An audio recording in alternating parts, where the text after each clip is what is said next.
नमस्कार। आज अपने कक्षा 12 राजनीति विज्ञान के चौथे अध्याय राज्य प्रशासन और स्थानीय स्वशासन में अपना एक अध्ययन बिंदु नगरीय प्रशासन जो है उसके बारे में अपने अध्ययन करेंगे, या जिसको अपने नगरीय स्वशासन कहा जाता है, उस टॉपिक पे जो है अपनी चर्चा करते हैं। तो शुरू करते हैं नगरीय स्वशासन। नगरीय स्वशासन जो है वो एक प्रकार से नगरों की पंचायत या नगरों की एक प्रकार से सरकार के बारे में सरकार इसको कहा जा सकता है। जिस तरीके से ग्रामीण स्वशासन में अपने पंचायती राज व्यवस्था को देखा है, इसी प्रकार से नगरीय स्वशासन में अपने नगरीय स्वशासन के जो है कुछ महत्वपूर्ण टॉपिक्स हैं, उनके बारे में अध्ययन करेंगे।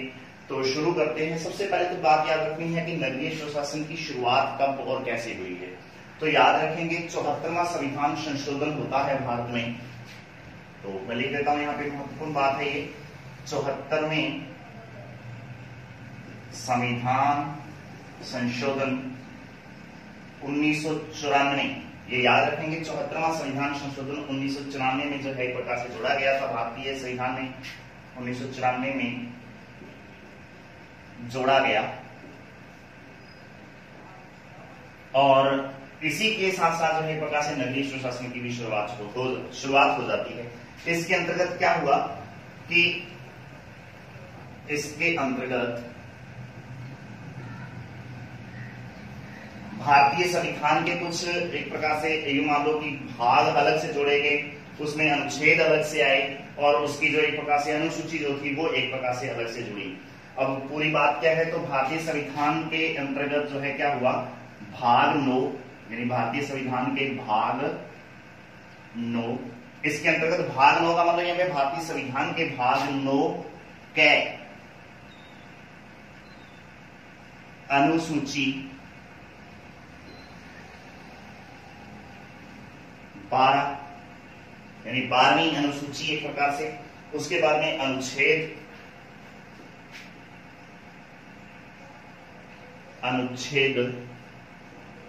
243 तय से लेके तय से गैर तक कुल 18 अनुच्छेद जोड़े गए। 18 अनुच्छेद जोड़े गए। ये एक सीधा सा फैक्ट है जो आपको याद रखना है। अब पूरी बात क्या है वो सुनेंगे। अब भारतीय संविधान के एक प्रकार से संविधान में संशोधन हुआ, जिसको 74वां संविधान संशोधन 1994 में जो है एक प्रकार से जोड़ा गया था, भारतीय संविधान में ये लागू हुआ। इसके अंतर्गत क्या हुआ कि एक तो भारतीय संविधान के भाग 9 में भाग 9 जो है एक प्रकार से पंचायती राज से संबंधित है और 9 कै जो है वो नगरीय स्वशासन से संबंधित है। तो भाग 9 कै अनुसूची 11वीं जो थी वो पंचायती राज से संबंधित थी और अनुसूची 12वीं जोड़ी गई जो कि नगरीय स्वशासन से संबंधित है। उसके अलावा जो है बात आती है अनुच्छेद 243 कै से तय तक था वो, तो कैसे तय तक कै से तक टोटल 15 जो एक प्रकार से अनुच्छेद जोड़े गए थे। अब यहाँ पे अनुच्छेद 243 तय से गैर तक टोटल जो है एक प्रकार से 18 अनुच्छेद जो है वो जोड़े गए हैं। ये एक सीधा सा फैक्ट है जो आपको याद रखना है। इसके अलावा जो है बात यह है कि नगरीय स्वशासन की जो एक प्रकार से जो जिस तरीके से पंचायती राज की 3 स्तरीय ढांचा है, इसी प्रकार से नगरीय स्वशासन का भी जो है एक प्रकार से 3 स्तर का जो एक प्रकार से ढांचा है। तो नगरीय स्वशासन भी जो है क्या है जी, त्रिस्तरीय है।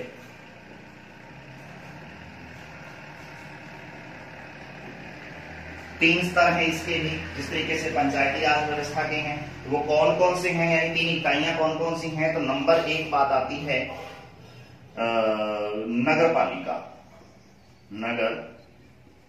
पालिका, इनका सभी का गठन एक ही जगह पे जो अपने कर देंगे। नंबर 2 आती है नगर परिषद और नंबर 3 पे आती है नगर निगम।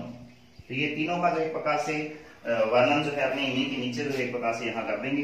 तो नगर पालिका, नगर परिषद और नगर निगम जो है एक प्रकार से कहती 3 स्तर है इसके, या 3 एक प्रकार से इसकी इकाइयां हैं। नगर पालिका का जो गठन है वो 20,000 की जनसंख्या से लेकर, इसके गठन की बात यहीं पे कर लेते हैं, तो 20,000 से लेकर 1 लाख की जनसंख्या पर इसका गठन होता है, बिल्कुल ये याद रखेंगे। और एक प्रकार से क्या है कि सीधी सी बात यह है कि जब किसी नगर की संख्या या जनसंख्या 20,000 से लेकर 1 लाख की हो जाए तो वहां पर जो है एक प्रकार से नगर पालिका का गठन किया जाता है। दूसरी बात आती है नगर परिषद की। तो नगर परिषद में थोड़ा आंकड़ा चेंज हो जाएगा, बाकी सेम ही बात हो जाएगी। तो यहां पर है 1 लाख की जनसंख्या से लेकर 5 लाख जनसंख्या पर इसका जो है गठन होता है। यानी 1 लाख की जनसंख्या से लेकर और 5 लाख की जनसंख्या पर जो है प्रकार से क्या है कि नगर परिषद का गठन किया जाता है। बात आती है नगर पालिका की। नगर पालिका का गठन जो है वो हो जाएगा 5 लाख से अधिक जनसंख्या पर। यानी 5 लाख से अधिक जनसंख्या जब हो जाए तो 5 लाख से अधिक जनसंख्या पर जो है प्रकार से गठन किसका होता है जी, नगर निगम का जो है प्रकार से गठन भारत जो है प्रकार से भारत में जो है किया जाता है। अब यहाँ पे बात याद रखनी है कि भारत में राजस्थान की यदि बात करें तो राजस्थान में नगर पंचायत की जो बात है या स्थानीय प्रशासन की बात है उसमें नगर पालिकाएं कितनी हैं, नगर परिषद कितने हैं और नगर निगम कितने हैं, ये थोड़ा सा याद रखना। हालांकि आंकड़े चेंज होते रहते हैं, एक प्रकार से जनसंख्या के आधार पर होता ही, फिर भी जो है आपको याद रखना है 147 जो है एक प्रकार से भारत में क्या है राजस्थान में नगर 143 जो है राजस्थान में नगर पालिकाएं हैं।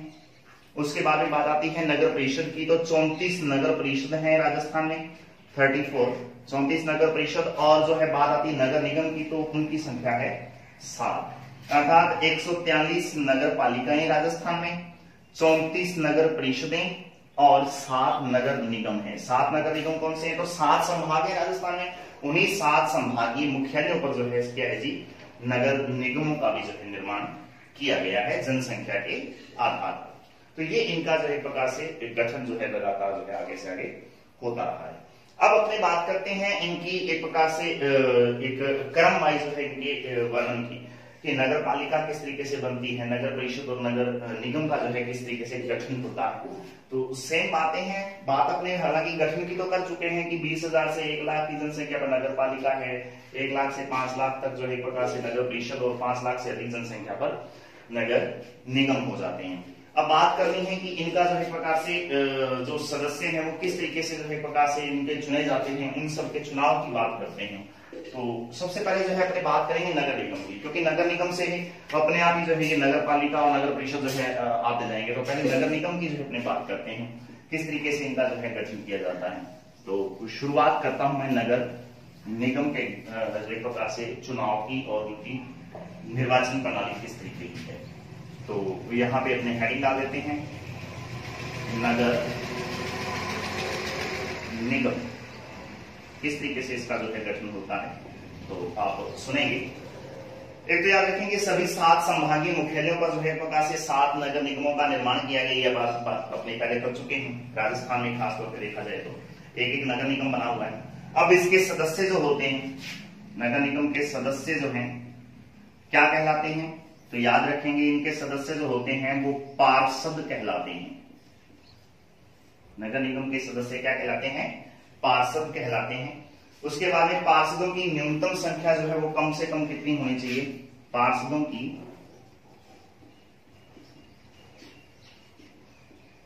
न्यूनतम संख्या 18 होनी चाहिए। यानी एक किसी नगर निगम में जो पार्षद हैं उन पार्षदों की कम से कम संख्या जो है वो कितनी होनी चाहिए, 18 पार्षद होने जरूरी होते हैं। इसके अलावा बात है कि पार्षद अपने में से अपना अध्यक्ष का चुनाव कर लेते हैं। हालांकि कुछ जो है नियम परिवर्तित होते रहते हैं कि नगर निगम के जो है जो अध्यक्ष होते हैं जिनको मेयर या महापौर कहा जाता है उनको जो है एक प्रकार से जनता द्वारा डायरेक्ट चुना जाए, जिस तरीके से पंचों सरपंचों को या पार्षदों को चुना जाता है। लेकिन कभी कभी जो है ये भी नियम रहता है कि एक प्रकार से पार्षद अपने में से ही जो है इन अपने अध्यक्ष और उपाध्यक्ष का चुनाव कर लेते हैं। तो अधिकतर जो है यही प्रणाली अपनाई जाती है, अपने उसी को आगे बढ़ाते हैं। पार्षद अपने में से ही एक अध्यक्ष व एक उपाध्यक्ष का चुनाव करते हैं।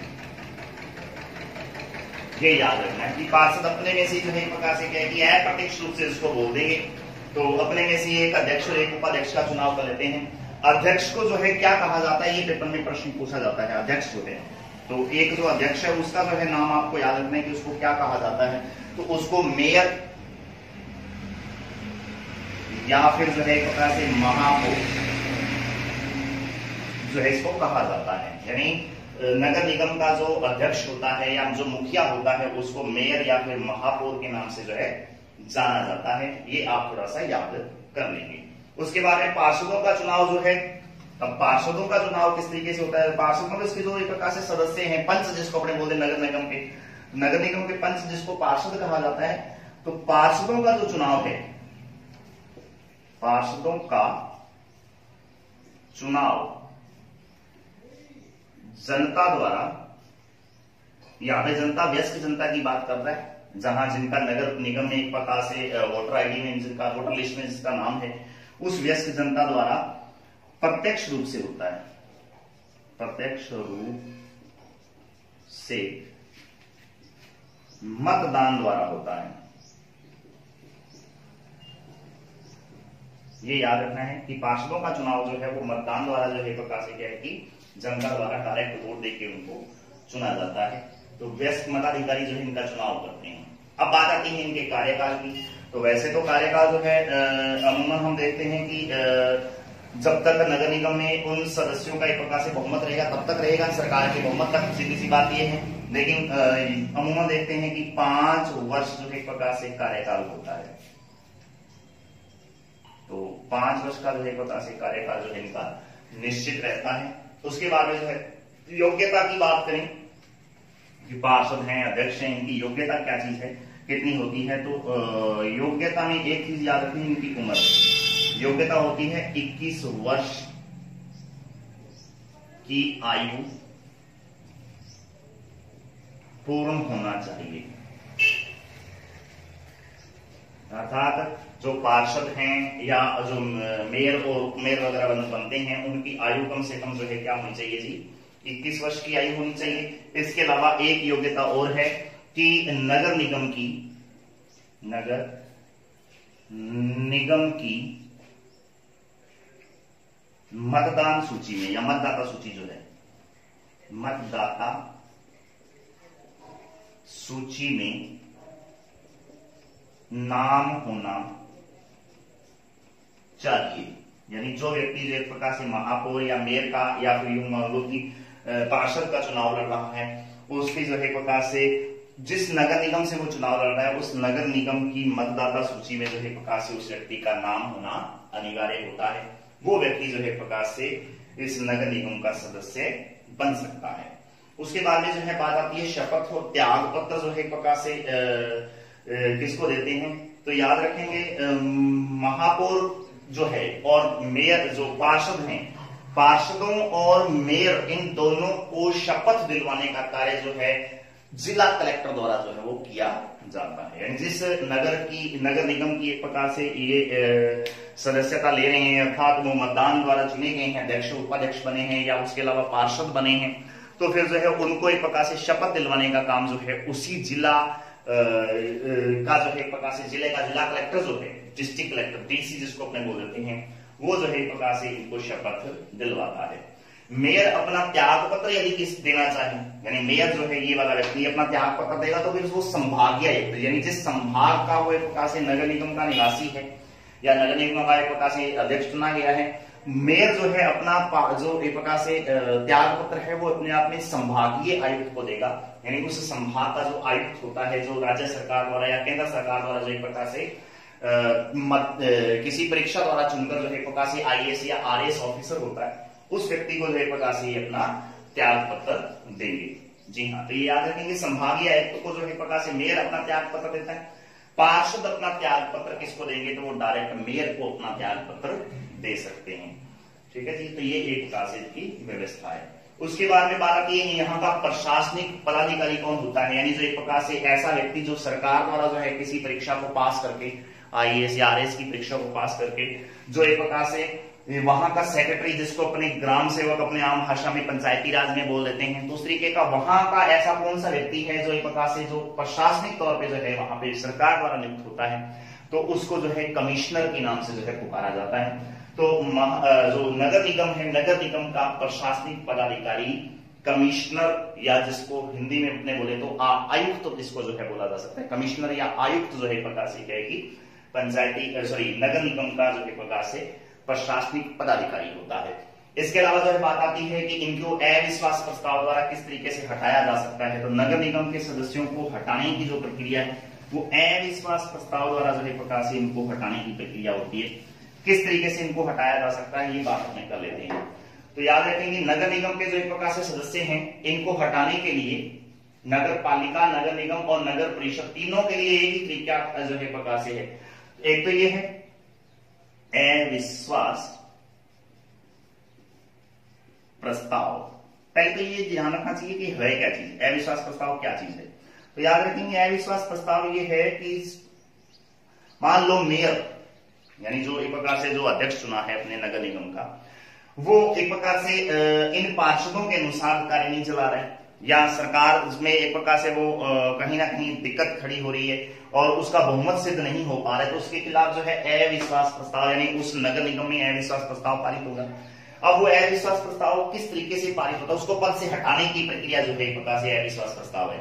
तो किस तरीके से उसको पद से हटाया जा सकता है, तो याद रखेंगे पहले 2 साल यानी जब व्यक्ति का चुनाव हो गया, मेयर का चुनाव हो चुका है, तो प्रथम 2 साल, प्रथम 2 वर्ष नहीं लाया जा सकता, यानी अविश्वास प्रस्ताव जो है अविश्वास प्रस्ताव नहीं लाया जा सकता, लाया जा सकता। एक तो ये याद रखना कि पहले 2 साल तो पक्का हो गया कि वो मेयर रहेगा ही रहेगा, उसको हटाया ही नहीं जा सकता किसी भी हालत में। उसके बाद में तीसरे और चौथे वर्ष की बात करें तो तीसरे व चौथे वर्ष एक बार लाया जाता है, यानी एक बार जो है तीसरे साल और एक बार चौथे साल उसके खिलाफ अविश्वास प्रस्ताव लाया जा सकता है, मतलब उसको पद से हटाने की प्रक्रिया शुरू हो सकती है। तीसरे साल एक बार आएगा, हट गया तो ठीक है, वरना चौथे साल भी एक बार आएगा। और यदि नहीं हट पाया तो क्या होगा, तो फिर जो है क्या होगा, तीसरे और चौथे साल दोनों साल में कम से कम जो है प्रकाश की 2/3 बहुमत की आवश्यकता होती है। तीसरे साल पारित हो तो भी और चौथे साल पारित हो तो भी कम से कम 2/3 अर्थात 2/3 बहुमत की आवश्यकता होती है। यानी 18 पार्षद, 18 में से कम 12 पार्षद एक तरफ हों और उस मेयर के खिलाफ एक प्रकार से अपना मतदान करें, तब जाके जो है एक प्रकार से उस व्यक्ति को मत पद से हटाया जा सकता है तीसरे और चौथे साल एक बार।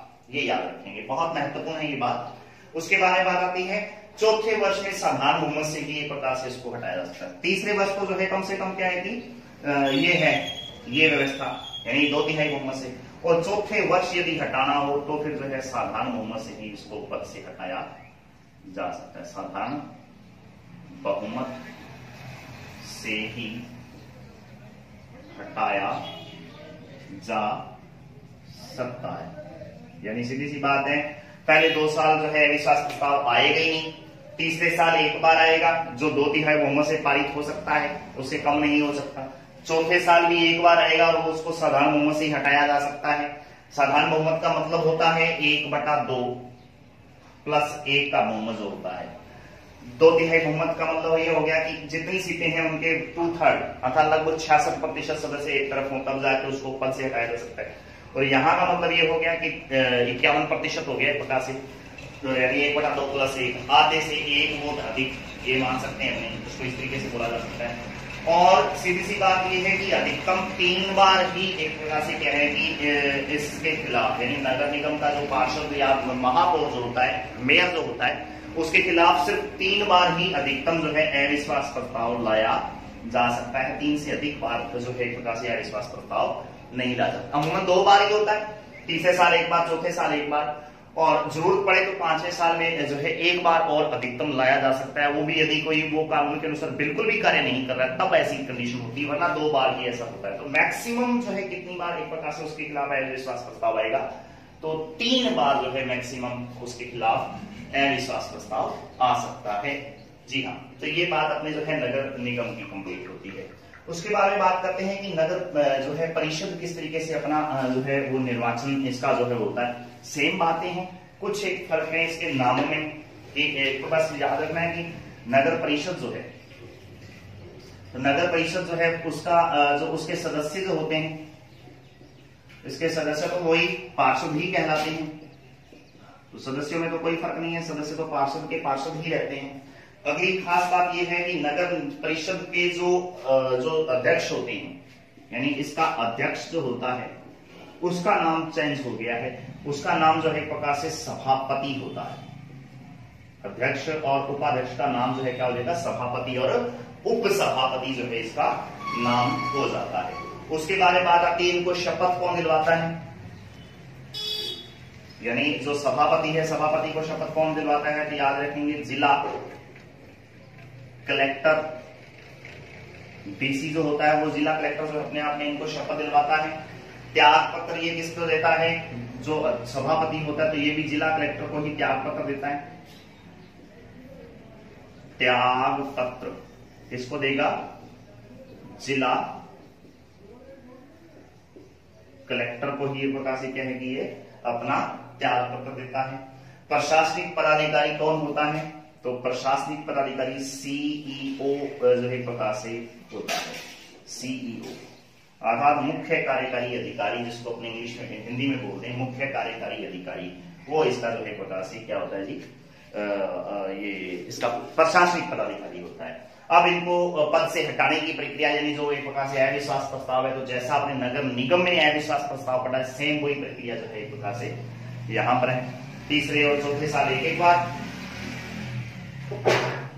तीसरे चौथे साल एक बार। उसके बाद में जो है तीसरे वर्ष में यदि उसको हटाना है तो कम से कम 2/3 बहुमत, चौथे वर्ष में उसको हटाना है तो कम से कम जो है साधारण बहुमत से ही उसको पद से हटाया जा सकता है। वो सेम प्रक्रिया है एक प्रकार से, ठीक है जी। इसको पद से हटाने की तो वो बातें हमने जो है यहाँ पे दोहराएंगे नहीं, क्योंकि सेम चीजें हैं।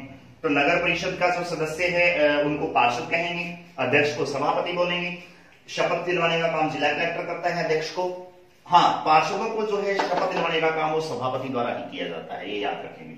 अब अध्यक्ष को हटाने की जो त्याग पत्र देगा तो वो भी कलेक्टर को देगा। इसको हटाने की प्रक्रिया वो नगर परिषद के सदस्यों के समान है, तो इसलिए इसको दोहराएंगे अपने नहीं। बात आती है नगर पालिका की। नगर पालिका जो नगर स्वशासन की प्रकार से सबसे छोटी इकाई है, तो उस नगर पालिका की जो है अपने बात करते हैं। नगर पालिका के जो सदस्य होते हैं, सदस्य सेम नाम से कहलाते हैं, क्या होते हैं जी, पार्षद। इसका जो अध्यक्ष होता है ये याद रखना है, इसके अध्यक्ष को जो है चेयरमैन के नाम से जाना जाता है, चेयरमैन। तो चेयरमैन जो है एक प्रकार से इसका क्या होता है जी, अध्यक्ष होता है। प्रशासनिक पदाधिकारी जो होता है, प्रशासनिक पदाधिकारी वो इसका ईओ होता है, कार्यकारी अधिकारी जिसको बोलेंगे, वो सीईओ था, और ये जो है एक प्रकार से क्या है कि ईओ हो गया है। ईओ मतलब अधिशासी अधिकारी या कार्यकारी अधिकारी, इसको अपने आप में बोल सकते हैं, अधिशासी या कार्यकारी अधिकारी। तो ये इसका जो एक प्रकार से अध्यक्ष प्रशासनिक पदाधिकारी होता है।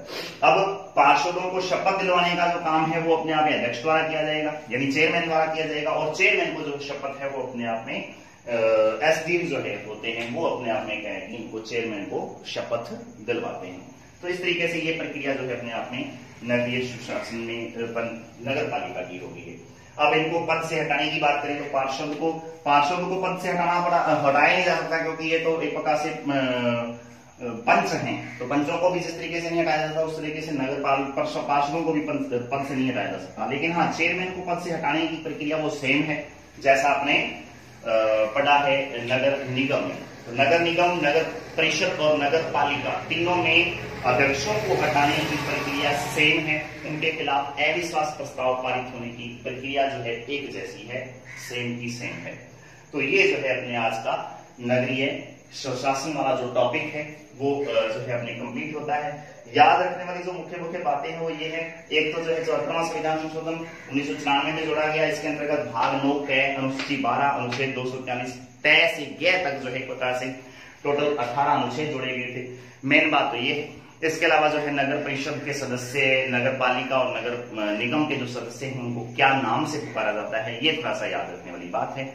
और उनको त्याग पत्र और उनको शपथ दिलवाना और उनको जो है प्रकार से पद से किस तरीके से हटाया, अर्थात अविश्वास प्रस्ताव किस तरीके से लगाया जा सकता है, ये कुछ एक 4-5 क्वेश्चन बनते हैं। आप इनको अच्छी तरह से तैयार कर लेंगे। चौथे अध्याय में जो है प्रकार से नगरीय सुशासन और जो अपना स्थानीय सुशासन का टॉपिक काफी दिनों से चल रहा था वो आज पूरा होता है। हाँ, इसकी 2 बातें खास रही हैं, वो क्या है, एक तो पंचायती राज के 29 कार्य कौन कौन से हैं और नगरीय सुशासन के 18 कार्य हैं वो कौन कौन से हैं, उनकी लिस्ट जो है अपने नेक्स्ट वीडियो में जो है बनाएंगे। आज के लिए इतना ही। धन्यवाद। जय हिंद, जय भारत।